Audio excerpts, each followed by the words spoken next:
All right. Hello, hello, hello. Welcome to the Holy Ruckus podcast. You are in the right place, hopefully. And this episode number 93, we are talking about the Disney Plus series Loki. And I want to tell you why it's worth your time. I want to tell you why you should definitely go see it from a faith perspective, but also if you're into the Marvel Cinematic Universe. And this might be, again, for you, your first time with us. So if it is your first time, we're excited to have you with us. And I got my buddy here, Kevin Arevalo, here with us, who's going to be talking about why he loves this show. And my camera is going off. But what we're going to do, guys, is the first half is going to be non-spoiler, and the second half will be spoilers. So we'll let you know whenever that happens. All right. But first and foremost, let's go with our intro. And let us begin. Here we go with the Holy Ruckus. You are at the right place. The Holy Ruckus podcast. Here we go. Loki edition. We've got some fresh new young talent doing some things that I know you haven't heard before. Let's bring the ruckus. Why were you made? I was made to be happy. The way to be happy is to know truth. To love goodness. In other words, I am made for God. Pero quiero lío en las dioses. Quiero que se salga afuera. You are now listening to the Holy Ruckus podcast.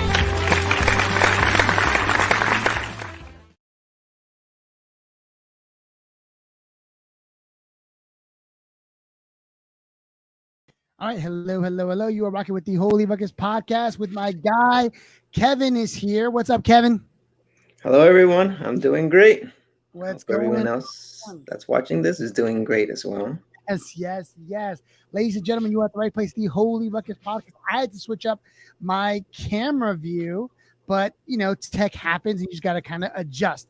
But this is what we're doing, folks. We're talking Disney Plus series Loki and why it's worth your time with my man Kevin. It's a non-spoiler first half. So if you are into that show or you've watched it or you've, perused it and you've watched Iron Man or Thor, this is from that world. So that's what we're going to be talking about today. So we're so excited to have you with us.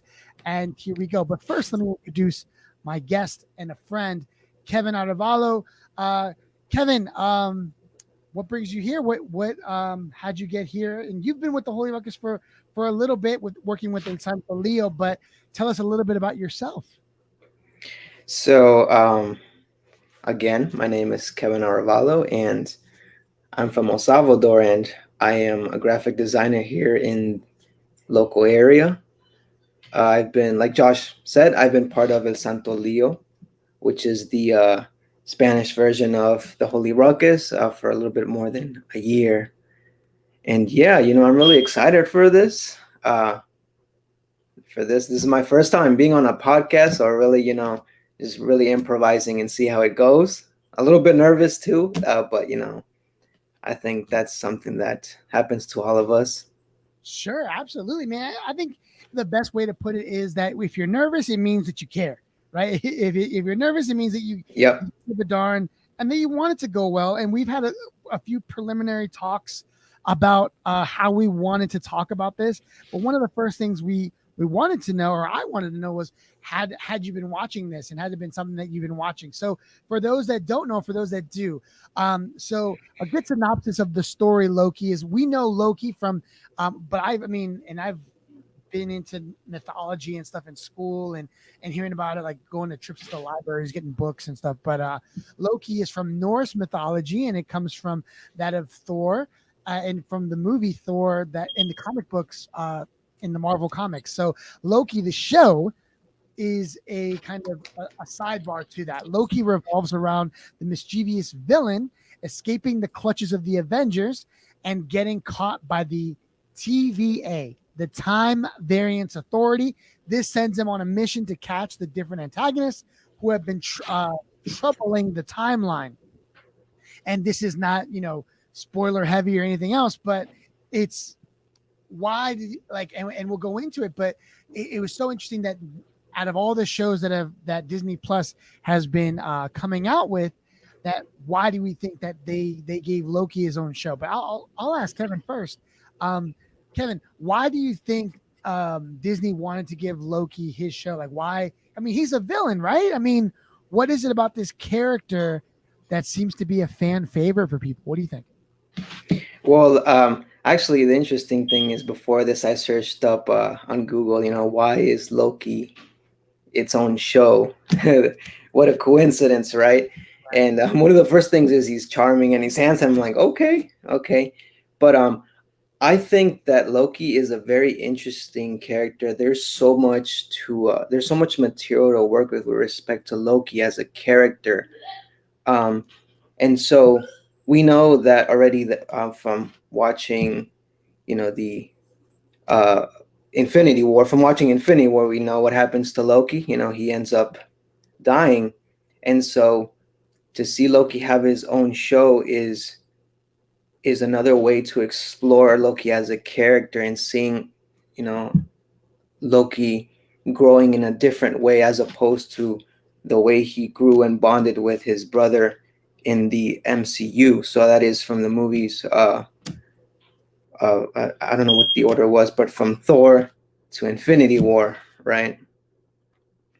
So, yeah, I think Loki as a character just really is a fan favorite. I mean, ever since the Avengers movie, the first Avengers movie came out, he's been a very strange character, but also charming. And yeah, absolutely. And I want to echo that. Tom Hiddleston, the actor who portrays Loki, has always been just a very captivating individual, very charismatic. And, he's easy on the eyes too. He's a good looking fella. And it was so easy to fall in love with this character. And you're kind of left in this place of like, I'm supposed to not like this guy, right? I'm supposed to dislike him. He's the villain, right? You're not supposed to like the villain, right? But here we are. And we're like, you know what? He's likable, and so that's why he keeps coming back. And so I love it the fact that we're gonna get kind of an anti-hero in Loki, but yeah, he is a villain. But so many times we're seeing this, and I want to get into it with the faith as well when it comes to Christian and Catholic culture. When we think about villains, our mind goes to like all out evil, and we think of the devil, the evil one, right? And then when we go there, we always say like, there's no redeeming the devil, obviously, right? The devil has made his choice. He is non-serviam. He will not serve the one true God. He doesn't want to. No one keeps the devil in hell. He keeps himself there, right? And that's his point. But then when you look at Loki, who is a villain and has these evil attributes, you see a conflicted character. And even though this is Norse mythology, you see a lowercase g God, right? Because there's only one true God, right? And he doesn't dress like that. Even when we do that, and when we see that the comic books are showing Loki as maybe not a uppercase G God, but definitely like a lowercase, but also like a very human. And that's where I think you can play around with the villain thing. He's not all the way evil. Something happened to this character. Something happened to this person that made him go into this descent of evil. And I think that's what intrigues me about this character. That's why I can watch a show and not be like, why are they trying to make evil look good? Evil's not good. You're right, it's not. But this character is not the evil one. Right. For all intents and purposes, I think he's a creature, just like we are. He's a physical body. Mm-hmm. I don't know. What do you think? Does any of that resonate with you, or of why you might like it? Because I don't think it's contrary to our faith at all to watch this show in particular. Well, I think it's interesting to know what makes a villain tick, right? When you know the motives behind why a villain does what he does, it just really, either it makes you hate him more or it makes you like him more. But nevertheless, you know what makes him tick, right? So from the Avengers movie, we had Loki, who is the brother of Thor, the son of Odin, right? Their family, we have someone who brings a whole army of aliens to fight his own Right. His own people. His own brother, along with planet Earth, right, and the Avengers, right? And you like, that's something that's very questionable. That makes you think, why is he doing this? Like, what is this grudge that he's holding against his brother, right? And so that's something that I hope we get into depth in this episode. Right. And it's so funny because at the end of the day, it's always about one thing when it comes to movies. It's about friendship and family. It's about family. And what do we have here but a Loki with daddy issues, with son issues, with brotherhood issues. I mean, that's what's so relatable, right? You could have made this about a gods or gods, and it's totally unrelatable, totally like angels that have no flaws, and yet you have a person here, a character that is super flawed, and so that's what's I think is the intriguing part. But here we go. Why do you think? Why do you think a Christian or Catholic enjoys the show? Why do you think that they would dig the show? So one of the things about this show that it does is it explores the theme of love, right? So we already sort of touched up on a little bit on that really what this Loki series does is it sort of provides another way of another method of how Loki grows, right? So we already saw Loki, grow and bond with his brother in the MCU films, but now this Loki series provides another way, right? And sort of this way that Loki grows is through love. And so I don't want to get too much into spoilers, but love is sort of a big theme in this. And so how does that relate to us as Catholic Christians? Well, we know already that love is something that transcends time and space. It transcends anything, right? And when I'm talking about this kind of love, I'm referring to God's love, right? I mean, the Lord loved us so much that he died for us on the cross and he overcame death. I mean, that's how powerful this love is, right? So the Loki series touches up on sort of that, not necessarily that love of God, but also just the theme of love in general, right? So and we get to see sort of Loki experience some of that love. Yes, we do, and when it could be, we already experienced, and how we like the character is because whenever you see that tension, the tension of who Loki is and who someone or something is pulling him towards the other side, right?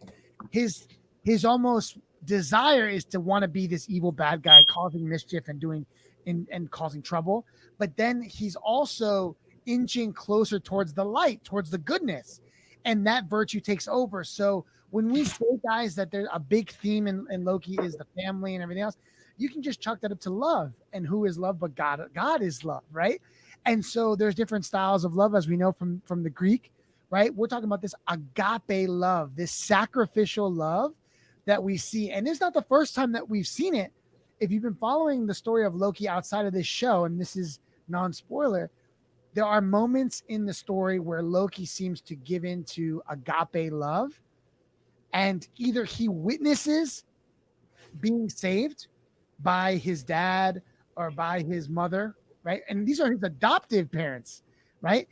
He's from Laffy's son, the frost giants, to a better life, you would think. And he was taken from this family and he was shown love, right? And that shows it there.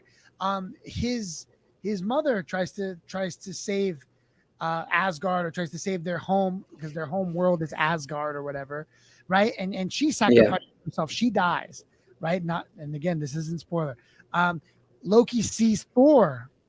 Why is Thor, the firstborn, until we notice that Loki has a sister, right?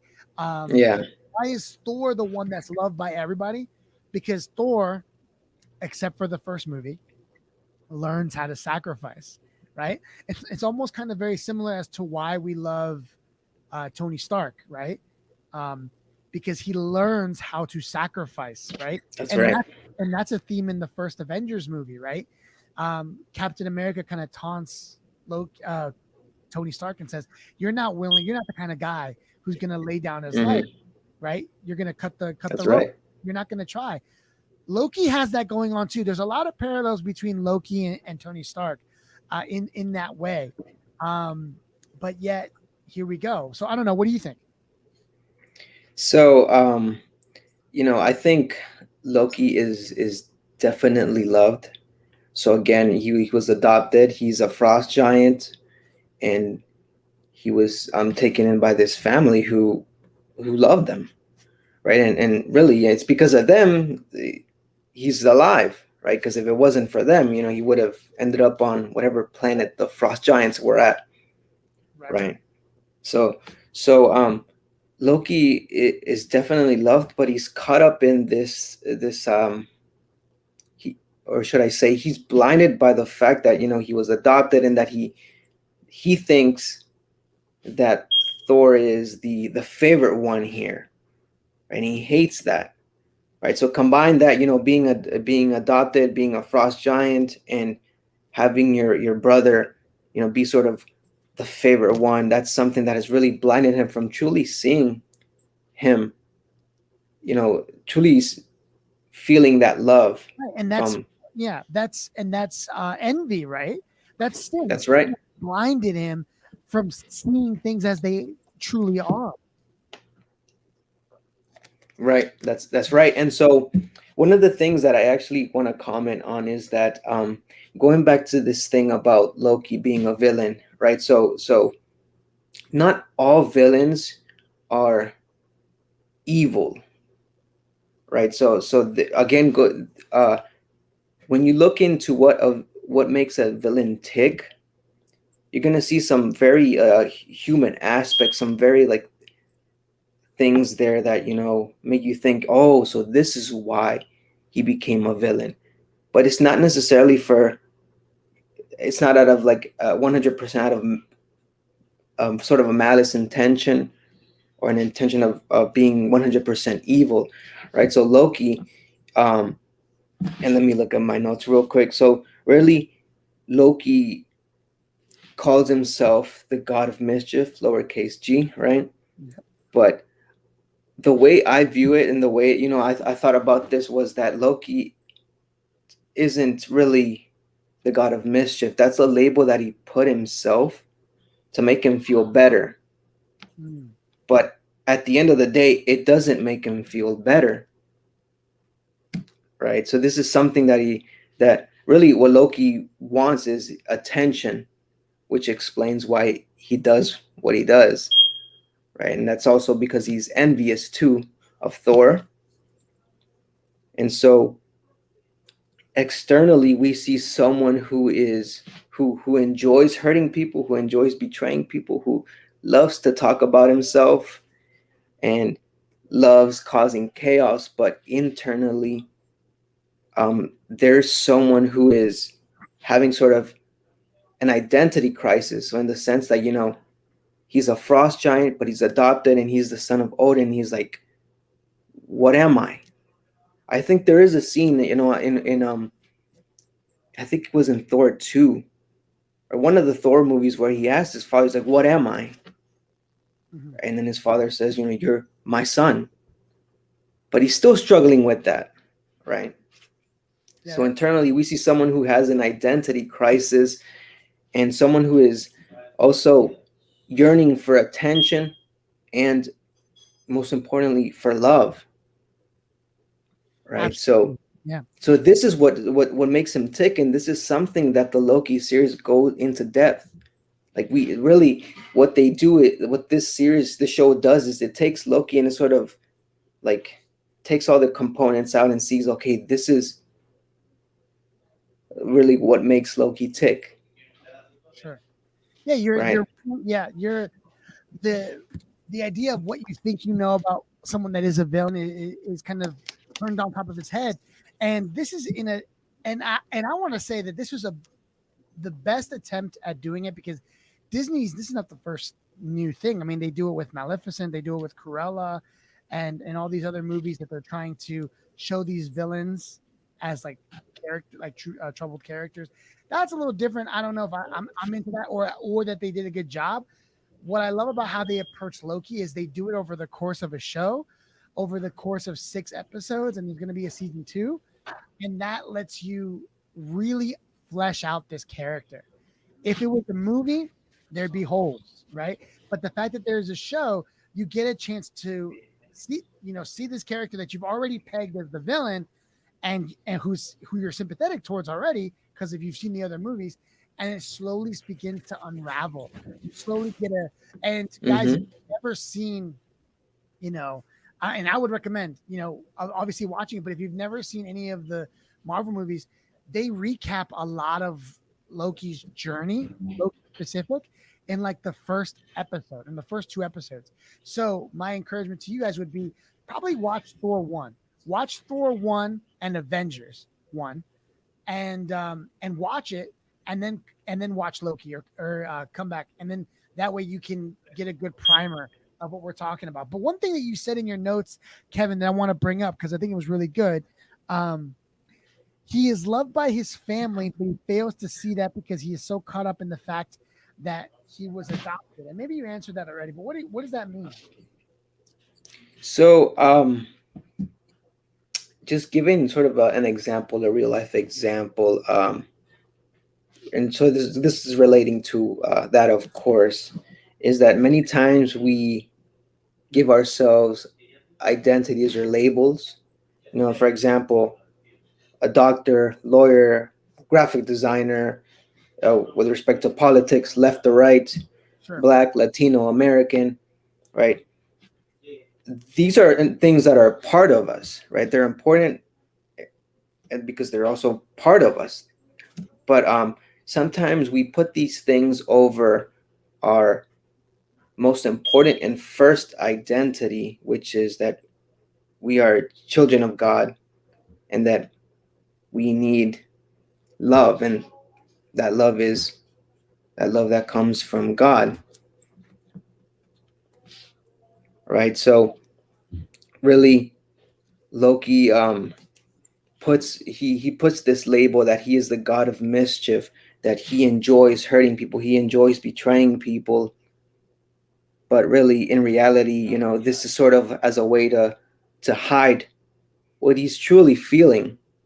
That is, this longing to be loved, or to feel loved, and to seek attention, to be sort of that Thor, right? Because really, he's envious, like you mentioned, he is envious of Thor, and he's been really, his goal is to become the king of Asgard, right? But he never got the chance to, because probably because he's adopted, he's a frost giant, and Thor was the firstborn there, not including the villain from Thor 3.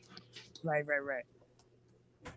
Okay, so then you get this, and this is kind of my points, kind of, and I love that. And following what you said, his adoptive nature, I can relate to that immediately as a Christian, because at some level we are, by virtue of our adoption, or our baptism, excuse me, we are adopted children of God. By virtue of baptism, we are adopted. We are claimed again, right? Who we truly are.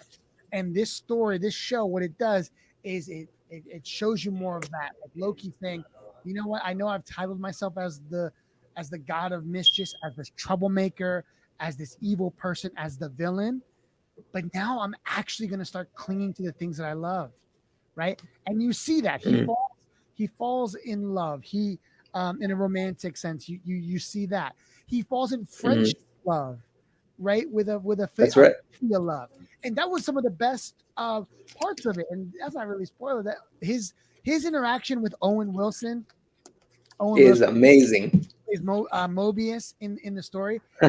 Awesome, because and they go back and forth, because you just realize, like, Loki is finally letting his hair down. Like he's finally relaxing. He's not trying to rule or to create or to plan out everything. How many times would we be off if we didn't try to control everything about our lives and just let God be God and let things happen organically? Right? Yeah. Right. And one thing that always, and it's one of the things that you remember from Loki from the very beginning, is he says this every time he gets a chance. He says, "I am burdened with glorious purpose." And I was like, yeah, and I know what he means, because he means he's gonna take what's rightfully his, the throne. But that's us, man. Like, and it can be a burden or it can be a triumph, in the sense that we are destined for glorious purpose as a Christian. We are destined for heaven, but the journey is all about what we do in this life now. And we only get one sacred timeline. There's no multiverse. There's no other dimension that we know of, right? Divine revelation hasn't said anything about that, right? Scripture, sacred tradition. That's right. This is it.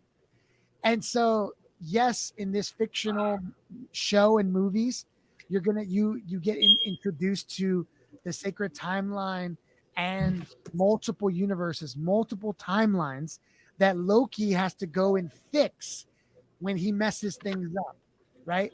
Loki is the thing that he gets captured or arrested by the TVA, the Time Variance Authority, whose mission it is to prune and cut off timelines when they veer off or branch out of the one true line. The sacred timeline. The sacred timeline. And I know a lot of Catholics that have reviewed this show, and some of them think of this as like, anti-God or anti-like. No, I think it is fiction. But I think the job of at the Holy Ruckus is understand, from this fictional work, can we still see virtue? Can we still see the faith and even vice to let us know, hey, we don't want that, right? Do we see sin and we're like, I don't want that, right? And I think that's important to do. If we're going to get into this place of, well, I only watch Christian things, then you're going to have to leave out the Chronicles of Narnia. You're going to have to leave out Lord of the Rings, which is the uber Catholic. We leave so much when we don't engage the culture. Now, I'm not going to offer prayers to Loki. I'm not asking my priest to dress up like Loki at the altar, God forbid, right? Like, keep it within reason. But yes, there's a lot to learn from these episodes, don't you think? Yeah, definitely. I think, even though there are things that, sort of many Catholics would disagree with, they won't like, there's always something that we can take and learn from. And Loki is definitely something that we can learn a lot from. I mean, going back to this thing about this theme of love, right? That's a big topic that encompasses so much. And we see a little bit of that in this series. Right, exactly. And so, again, we just went over glorious purpose. And I think here we have to, the cool thing is, and as we wrap up this non-spoiler edition here, the cool thing is seeing the goodness of love work in the villain. We're not at, because one thing we have to understand also is, seeing the goodness work out in this villain is to remind me of what, I think what St. Paul says, right? We are not at war with flesh and blood. We are, or even the lowercase gods of mythology, right? Who are man-made. These characters are showing love can win us over. That's the appeal of the show, right? We are capable of receiving love and being enveloped in love. It's what John Paul II talks about. And I'm going to butcher this quote by JP2. And he says, if man does not participate in love, if he does not encounter it, if he does not make it his or her own, his life is meaningless. I think we see Loki at a point where he's starting to think and believe the lie that his life is meaningless until he finally encounters love. friendship love, philia, until he finds agape love, until he finds those loves, or eros love, the romantic love. Once he finds that, the the spirit, I believe, is winning this character over and redeeming him. Right? We should be getting behind the redemption of characters and the redemption of us. So, and I think that's the whole point of the glorious purpose. We're all meant for glorious purpose. The glory of God is man fully alive, right? That's right. And we are not meant to be thrown away into the void. Yes, we could say void is analogous for hell. There ain't no going back.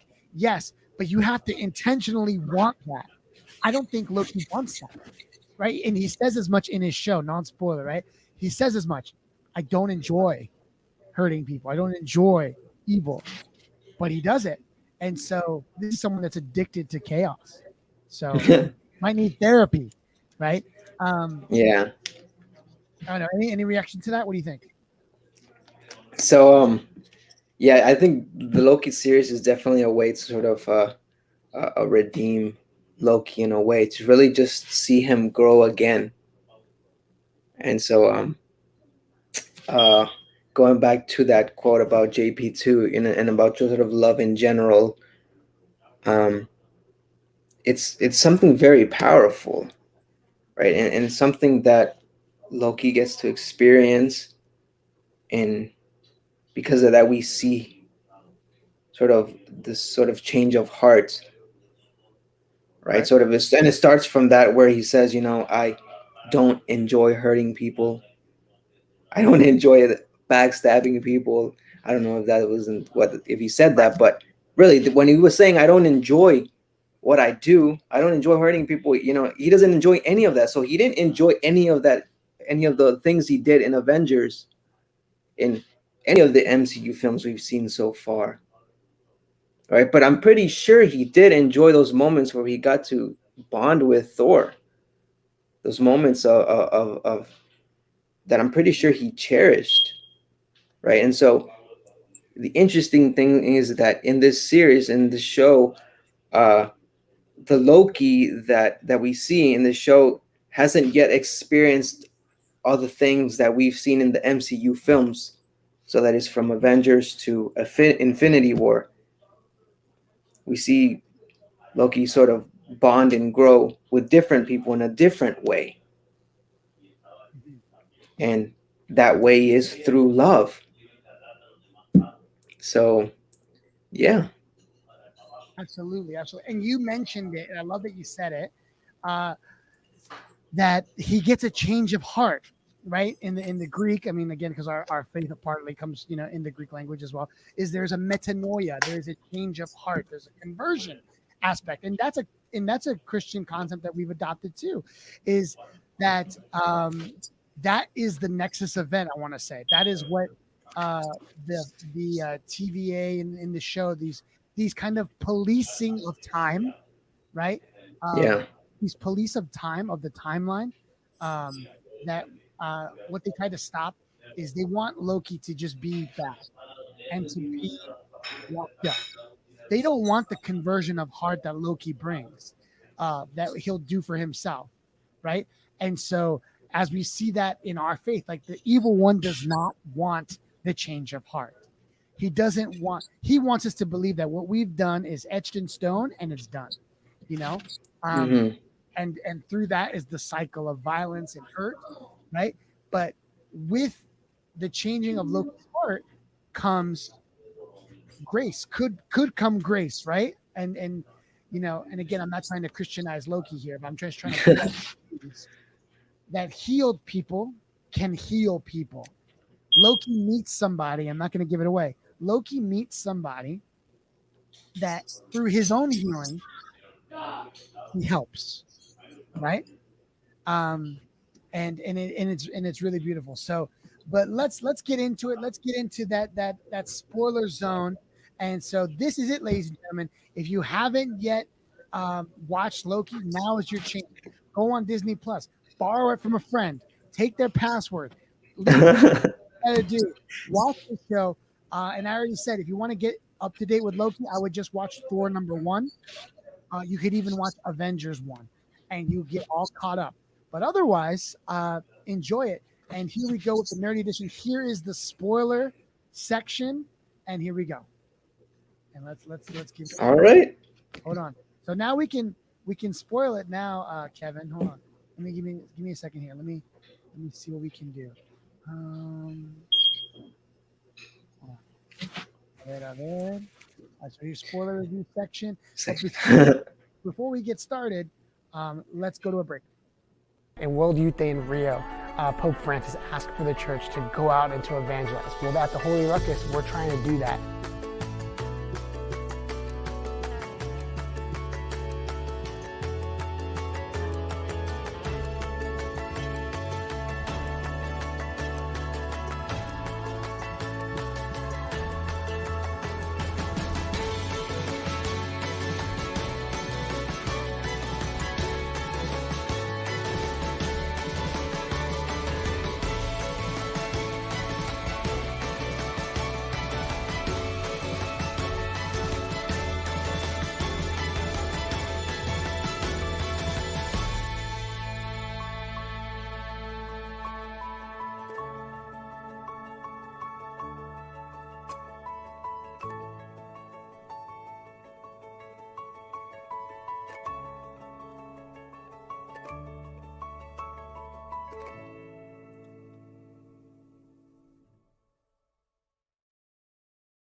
Yes, y'all. If you haven't yet, please prayerfully consider supporting the Holy Ruckus on our Patreon. Become a Patreon member and be also privy to awesome new drops or things that are early access for our fans, but also things that we haven't released and don't plan on releasing to anybody else.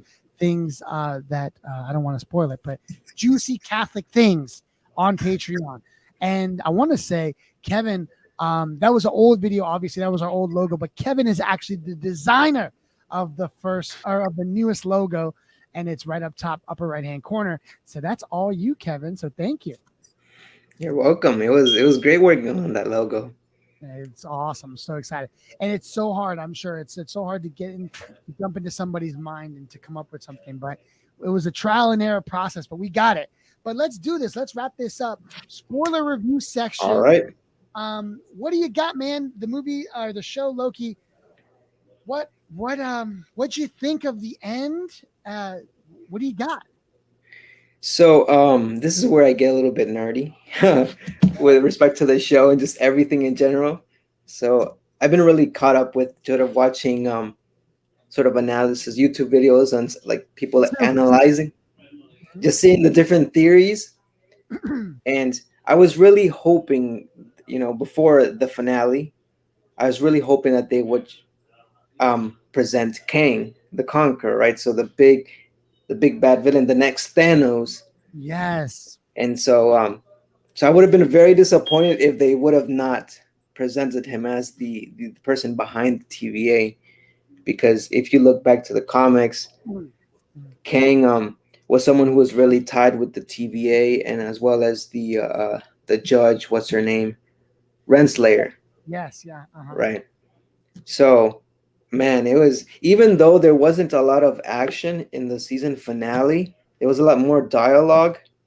You really see Jonathan Mayer, so he's the person who plays Kang the Conqueror. You really see him flesh out this character, right? And so the interesting thing is that this version of Kang the Conqueror is just a variant. So he's not really the big bad villain, like the more evil one, right? He even said it himself, like, he's scared of his other variants who are worse than him, right?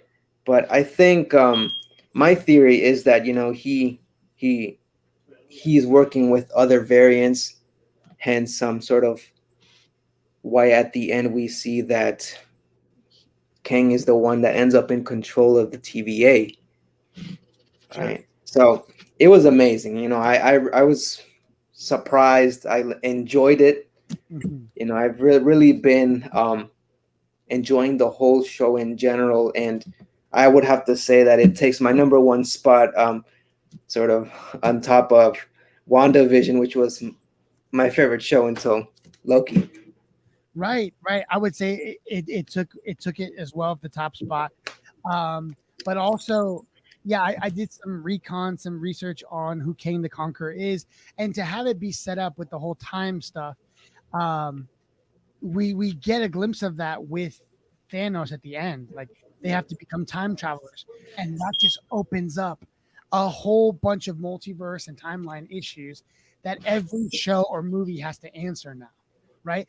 What are the consequences of Captain America going out and doing all this? What's the consequences of Loki going out? We already see that. We already are witnesses to the first crime against the timeline in Loki.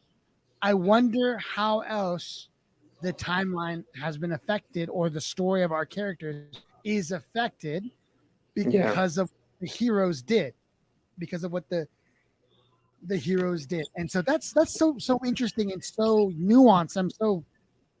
Whereas we haven't had that. I mean, we've heard time travel stories before, but this is another level. So I was really excited to do that. But finally, we talked about it in the non-spoiler section. We get the big payoff, and it's kind of funny. I mean, Owen Wilson's character talks about it, that Loki kind of falls in love with himself, which is hilarious. But it's also no, she's her own person. Sylvie is a woman, and Loki falls in love with her, right? Because I think he also sees her issues and says man, I've been there, or I am there. I'm leaving that, and leave it to Mobius, right? Owen Wilson's character, to help bring Loki back or not Loki back, but to actually become someone different, someone new, right? And he's changing his life. He's changing his story. Because Mobius kind of taunts him at first in the interrogations, right? He says you can't trust and you can't be trusted. And who does Loki become? Someone that you can trust, and someone that trusts and can be trusted, right? He trusts Sylvie. He trusts Mobius. So he gives it back. So the whole question of or the whole statement of you can't give what you don't have. Well, Loki finally gets that and does that. So that was been really cool. Yeah, definitely. Yeah. And so, yeah, I just love the way they tied it all together. And Kang the Conqueror was a good touch. I'm interested to see how they do that, because I know Kang the Conqueror was supposed to be someone that we see in Ant-Man, but we got him early, and so that was cool. I love that. It was a lot of talking. I'm not gonna lie. On the last episode, I kind of fell asleep. But it was a lot of talking, a lot of important stuff, a lot of action. But you get that in the episode before, when they fight their way through and they realize that who are those three is the timekeepers. So just for those who haven't yet watched the show and stuck to the spoiler section, so the timekeepers are sort of these you could say gods, right, that oversee the sacred timeline and make sure that it's kept intact. So they're also in charge of the TVA. They run the TVA. They're like the big bureaucratic bosses, right? But it turns out that they were a lie, right? So this whole effort put by Sylvie, who is the person that Loki variant that Loki himself falls in love with. So all that effort she did, to seek and find these timekeepers, was really disappointing for her, because it ended up being a lie. But ultimately what happened was that it wasn't the timekeepers behind everything, it wasn't the timekeepers who run the TVA, but Kang, who runs the whole thing. And it's so good because you're still wondering, did they reveal Sylvie's the why Sylvie was taken out of her timeline? No, because she asked Renslayer, and then she was like, I forgot, I don't know, or whatever. So evil that she could never find out why she was torn from her family. Yeah. So I have a theory for that, and I'm sticking with this theory, right? So I think that Sylvie is not a Loki variant. Okay. So maybe So the reason why she was pulled out of her own timeline was probably because she decided to stop being a Loki. So they maybe someone put that Loki label on her, but she was like, no, I don't want to be a Loki. And so that's when they took her from her timeline, from her family, her home. They brought her to the TVA, and yeah, I don't know. That's a really weird theory, but Yeah, I don't know. And then also, like, did you see some of the side by side videos that have been coming out where Kane the Conqueror is talking at the table, and you see like Scarlet Witch and what Scarlet Witch was doing up in the last episode of Scarlet Witch or WandaVision? yeah. You see that? Like Kang was seeing that play out. I don't know if you see that. Like visually, I didn't see it, or Right. maybe I haven't. I In his didn't notice it. Yeah, in his spirit. I don't know what, but he was seeing what was happening in WandaVision. And he was like commenting on it when he's talking. Yeah, But it's interesting, man. interesting. I like where it's going. I'm not sure I like the cast going for like the main team going forward. I'm a big Iron Man, Captain America, OG, Hulk, all these guys. I don't know where they're gonna go with it. I mean, I we know some of the movies, but we'll see. But they keep proving me wrong. Every show has been really good, and Loki is no exception, right? Yeah. There we go. So it's good. It's good. The great payoffs. You see Loki kind of redeem his character, but he's not done saving the day. For once, he's going to get a chance to save the day in season 2. I really wanted to see Miss Minutes fight Loki or something like that. That would have been that was a theory that many people were spreading, that this Miss Minutes was the big bad villain here. I would have been very disappointed if it was her, to be honest. Yeah, it would have been really I didn't see that. I didn't see her being it would have been cool, even like a secondary villain. But some of the like places I go to for my Marvel theories, at Emergency Awesome. Have you ever heard of them? At Emergency No, really good. At Emergency Awesome is like the best place to go for Star Wars, Marvel, all these things. DC. Is that a YouTube channel? It's a YouTube channel. Yep, it's a YouTube channel. All right. Anyway, I think that's it, Kevin. I think that's all the time that we have to dedicate to this, and I'm so excited to have you with me, and we'll do this again. Yeah. This was great. Just really, I hope we didn't spoil it, and we didn't mean to spoil anything for anyone, right? So if you stuck to this section, we're gonna blame it on you. But but I would really recommend this show, and just really, obviously, the first time we watch this show, we're gonna miss out on details, but really, I think you'll enjoy the show because really it touches on that theme of love, right? We see Loki become this character that no longer sort of identifies himself as a god of mischief, but as a friend, right?